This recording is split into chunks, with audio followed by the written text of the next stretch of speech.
Hi everyone, what's up? It's Mr. Ray, it's Phil. How are you? Guys, I was having a little bit of problems with my audio yesterday. I was using it, so I'm gonna keep the camera off today and see if this helps. If you're not on live, it's not a problem. You can watch this later. Today we are going to be looking at a poem by Langston Hughes called Daybreak in Alabama. It's one of his many poems. You can see right there, Daybreak in Alabama. I sent these slides to your email, so check them out afterwards. I'm also going to be on Zoom for, I guess, maybe 30-40 minutes after I'm done because this shouldn't take that long. I hope you all got a chance to watch the last video that I made, which was about the and of clay we are made. Okay, that was by Isabel Allende. Really great short story. I hope you have found some time to read it. Now, this is a poem, so this is very short. So hopefully you will have some time to read it in your free time. And if you can see here, it's in your book on page 618. So whether you have a physical book or a electronic book, I'm not sure, or an e-copy of it, but it's right there, and it's just this poem right here. It's very short. I'm actually going to read it with you guys right now because it's a really nice poem. It was published in 1940 in the journal Unquote. It's a free form poem, and it's written by Langston Hughes, and we'll go a little bit about who Langston Hughes is and what this poem means. Before I go on, apologies. Before I go on, we still have a few more things to look at. We have Antigone, we have The Alchemist, and then we have another short story after, okay? So that should take us until the end of November, those other materials. But right now, let's look at this and let's read this poem. When I get to be a composer, I'm going to write some music about daybreak in Alabama. And I'm going to put the prettiest songs in it, rising out of the ground like a swamp mist and falling out of heaven like soft dew. I'm going to put some tall trees in it, and the scent of pine needles, and the smell of red clay after rain, and long red necks, and poppy-colored faces, and big brown arms, and the field daisy eyes of black and white, black people. And I'm going to put white hands and black hands and brown and yellow hands and red clay earth hands in it, touching everybody with kind fingers and touching each other natural as dew. In that dawn of music when I get to be a composer and write about daybreak in Alabama. Poems are usually better when they're read because they contain some type of musical quality to it. Now, when we're talking about Langston Hughes, definitely we're looking at musical quality because, well, there's the link to this video right here, guys. When you get a chance to watch it, it's right there. Because let's talk about him. He was born in Joplin, Missouri, but lived mainly with his grandmother in Lawrence, Kansas. His brother was the first Black American elected to public office in 1855. He began writing poetry when he was in the 8th grade and was named class poet by his classmates. He attended Columbia University, which was paid for by his father, on the grounds that he would study engineering, but he dropped out after 1 year and continued on with his writing career. So he really wanted to be a writer. He did not want to be an engineer. I can understand that. And Hughes was part of the Harlem Renaissance. and we studied this a bit in US history, a time in American history where black art, culture, and thought flourished. Main activities happened in the neighborhood of Harlem in New York City. And if you guys recall, this is a time of a lot of jazz and black movements, well, not civil rights yet, but a lot of black empowerment movements. And Hughes was part of this with his poetry, and his poetry reflects a lot of the rhythm of jazz. So a lot of his poems are free form. Some of them do have rhyme schemes, and I know you guys have studied rhyme schemes with Tim when you're dealing with Shakespeare and other poems like AB, or ABC, ABC, whatever it may be, the rhyme scheme. Hughes doesn't have a lot of this because he's working in free form poetry, which doesn't require this, like free form jazz, which doesn't require you to have the standard verse, chorus formula that most music has. So I think you might have noticed that when I was reading it.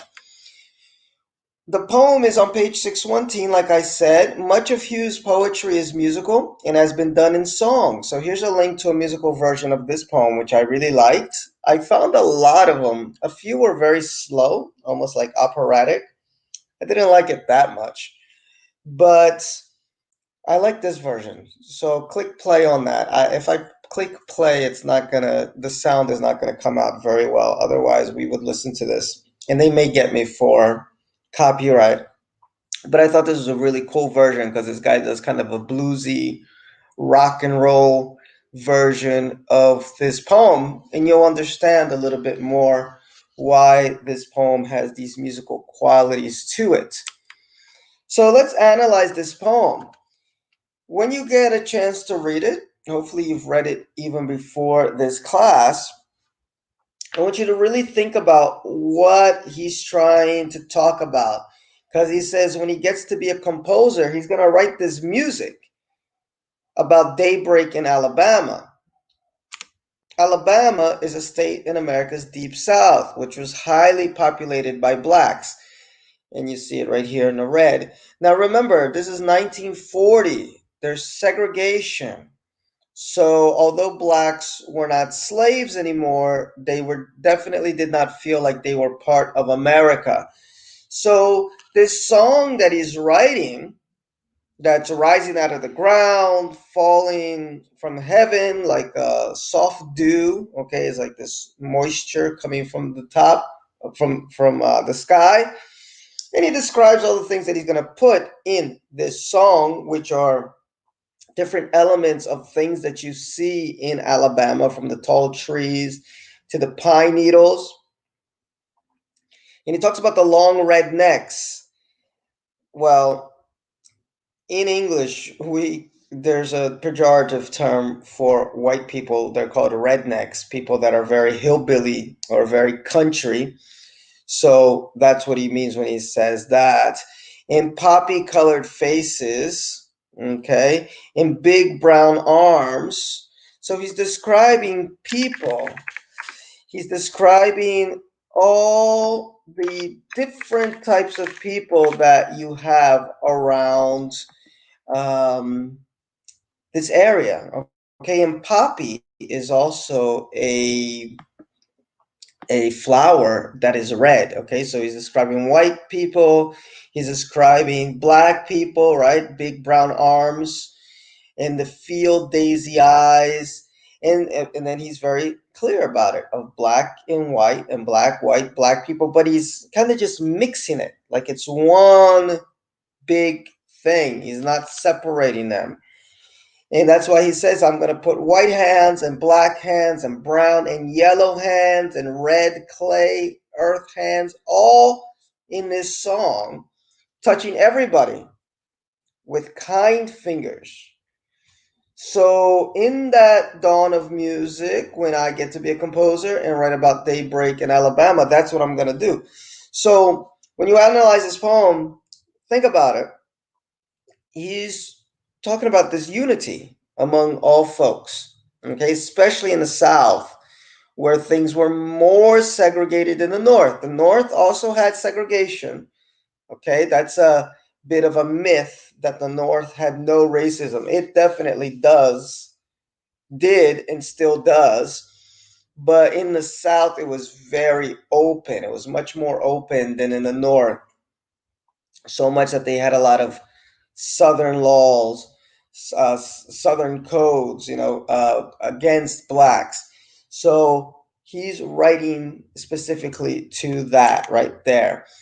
Now, what are some of the themes? And I got this from Prezi. You can see here, Daybreak in Alabama has a theme that can be described as the author. The main emphasis in the poem is to show diversity, that it is a gift to be different. He explained that it is beautiful and completely natural thing.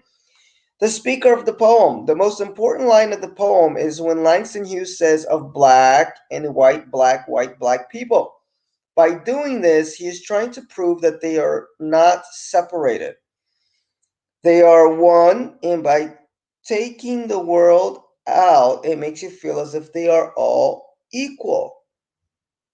Do you understand? Taking the word out, black and white, black, he first he says black and white, and then he takes out the word and.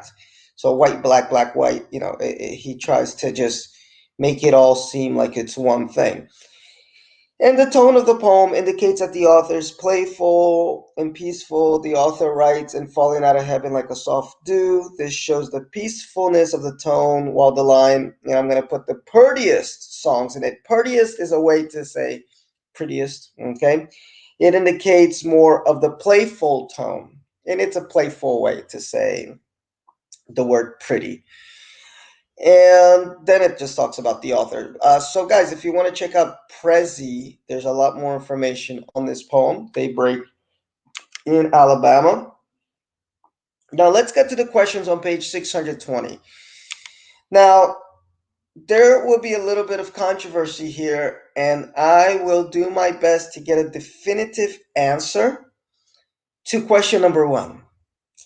Because question number one says, what literary device does Hughes use in the poem's first 6 lines? So the first 6 lines, when I get to be a composer, I'm going to write me some music about daybreak in Alabama, and I'm going to put the prettiest songs in it, rising out of the ground like a swamp mist and falling out of heaven like a soft dew. Now, in the answers, they give you 4 options: repetition, enjambment, juxtaposition, and personification. Definitely no repetition in these lines. Definitely no juxtaposition in these lines.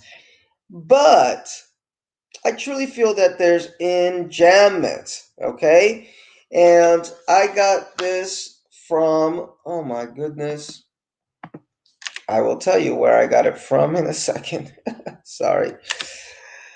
I forgot to give you the source there. Sorry, guys. I think it was from Prezi. That's probably why I didn't do it twice. It's from the Prezi article, Daybreak in Alabama. There it is right there. Check this out. Look how cool I am. I'm going to do it on the spot. So I'm going to stop here, stop sharing. I stopped sharing for a second, guys, just so I can give you I can put the source here for this for where I got this slide that it talks about enjambment and a whole lot of stuff. There you go. And now we can go back to sharing. Sorry about that. Haha. So there we got. It's from Prezi.com. And this guy made like a very cool little slideshow, and he talks about all the different elements in Daybreak in Alabama. But what is enjambment? Is the running on of a thought from one line, couplet, or stanza to the next without a syntactical break. In other words, there's no period. There's no, like, I finished this line. Even if there isn't a period, you can understand in the poem that he's finished with that line. And now he's gonna go to the next line. Like, today was such a beautiful day. I went out for a walk. I went out far. I saw people, you can tell that even if I don't put a period there, which sometimes poets don't do, you kind of sense that, okay, I finished one line, going to the next line, going to the next line, almost like a Shakespearean sonnet that does that. Okay, so that is not enjambment. Enjambment for me feels a lot like the beginning of this poem. Hughes does not end each of his lines, and he only ends certain lines to end a specific idea. For example, the first sentence with a period at the end has punctuation in order to end the introduction and begin his ideas of a diverse nature. So it takes all the way to the sixth line for me to get a period. And is it even a period? Or is it just a stain on my book? Actually, there isn't any period. So when I get to be a composer, I'm going to write some music about Daybreak in Alabama. That should be one sentence. But he split it in 3 lines. So I'm of the feeling that the answer to this first question is enjambment. The problem is that there is personification. Remember, personification is when you give human qualities to something that is not human. So the speaker's songs are personified in the poem. He says that his songs will rise out of the ground and fall out of heaven. So he's given kind of human qualities. And the last 2 lines of these 6 is exactly that the song or the music is going to rise out of the ground and fall out of heaven. So he did not give us an answer key for this CBE. I'm going by what I feel and what I understand from poetry, because I've studied poetry for a while. Feels more like enjambment to me, although the last 2 lines definitely contain personification. And understand that a poem usually has a whole lot of literary devices. So when I get a definitive answer, and I may not, so I'm going to keep asking around, I'll let you know. But if it were up to me, I would put enjambment and I would argue with the teacher like I used to all the time when I was in high school, and I would get my grade. Because, yeah, I mean, the whole thing is enjambment. The last 2 lines is definitely personification. So that's a little bit of controversy for question number 1. Question number 2 talks about similes. Okay, the similes in line 5 and 6 suggest that the speaker's music will be. So let's read lines 5 and 6. 1, 2, 3, 4, 5, and 6. Rising out of the ground like, remember we use like for simile, a swamp mist, and falling out of the heaven like a soft dew. Well, if you know what a mist is, it's like when you wake up in the morning and it's and there's kind of like a humidity in the air and you have a little bit of a cloud. Think about it. Is that a peaceful feeling or is that a shocking feeling, like a thunderstorm? He didn't say falling out of the ground like,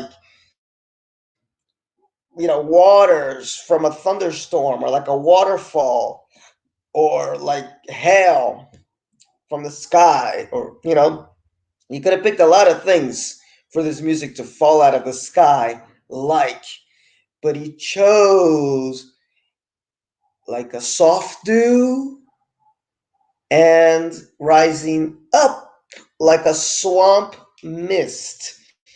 So what do you think that means? Is this simile something unpleasant, something gentle and natural, something sudden and unexpected, shocking, or made up of only low tones and high tones?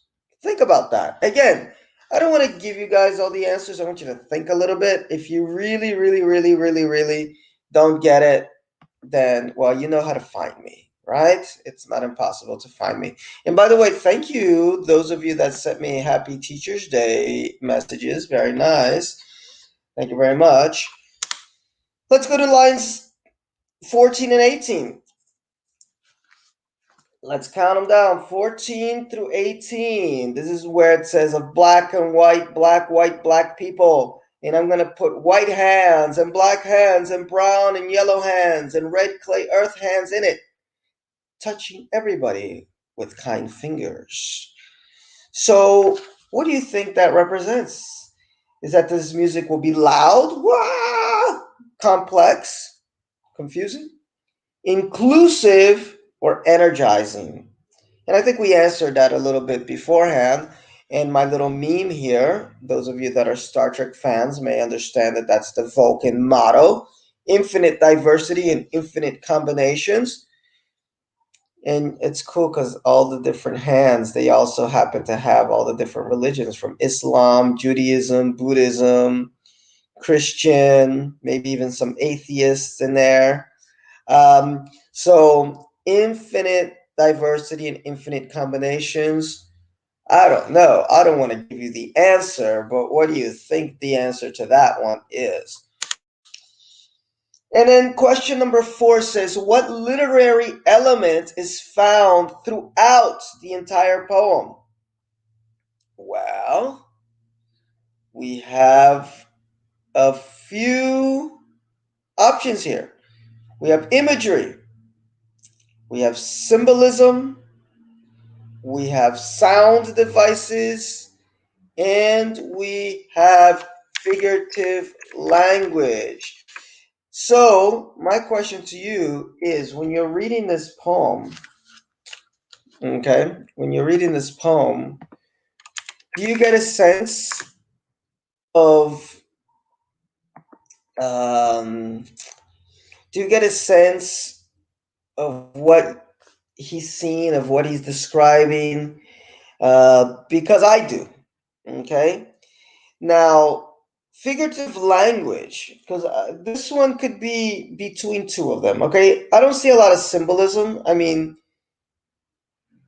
obviously the music can be symbolic of peace and harmony and all of this, but it's not something he uses throughout the poem. Doesn't use a lot of sound devices like automatopoeia or anything like that. I don't hear any sound devices. But let's go. Figurative language. Figurative language is everything from similes to metaphors, oxymorons, uh, hyperbole. We studied a lot of this during our what was it? Speech classes. There's alliteration, personification. He uses bits of it. I'm going to put let me see. I'm trying to find an example here. No, well, obviously the music is a example personification, and I'm trying similes. It's like, and the metaphor. He's describing people as like flowers and things like that. The red clay earth hands. But for me, I see a lot more imagery. Okay, because imagery is that language that is sensory. It's sensory language. It's imagery is a concept that is quite easy to understand. It's vivid descriptions in order to explain a situation to a reader or a listener.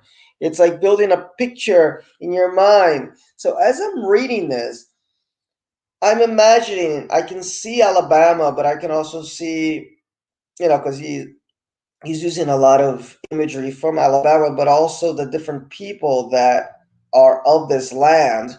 So he's mixing the two of them together. I would go with imagery for this, okay? I would go with imagery because that's what I have a lot more of than figurative languages. He definitely uses some figurative language, but throughout the poem, it's a lot more imagery. For which of the characteristics of music does the speaker of this poem express the strongest desire? Well, we read the poem. Do you think it's rhythm? Because I don't see him talk a lot about rhythm. Melody, structure, or harmony? What do you think he is after? Now, think about it. He's, like I said, if we're thinking about any symbolism, music can be a symbol of how he wants people to treat each other. And which of these represents how he wants people to be treated? With rhythm, with melody, with structure, or with harmony? I think that one's pretty simple for you guys to get.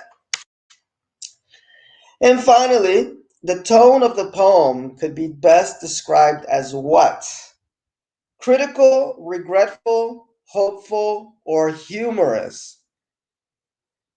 Well, again, I think that one's pretty self explanatory in that it's pretty clear that he has a positive, hopeful image of what we could be if we all got into harmony with each other musically and didn't treat each other differently either because we're black or white, gay or straight, Christian or Muslim, girl or boy or anything in between, whatever, right? Just treat each other with harmony and respect and make some great music. Human music, the music of humanity. So I think that's the main message of this poem. You let me know if you disagree. You let me know. You know where to contact me if you have any questions. This was a short lesson, guys. Next, I'm getting my notes together to make a video for Antigone. And it's a crazy story, Antigone. I got a lot of stuff to think about, you know. How loyal would you be to your friends or family if something bad went down, if they did something bad? So it's a great story. And we will get into that next week. What else do I need to tell you? I believe on Tuesday we're going to have the guest. If you were listening to this before Tuesday, so on Tuesday we'll have a guest talking to us about her role in government in the United States. And that's it. Have a great weekend. I don't have nothing more to say, okay, guys? It's always great to talk to you, and I hope you all have a great weekend.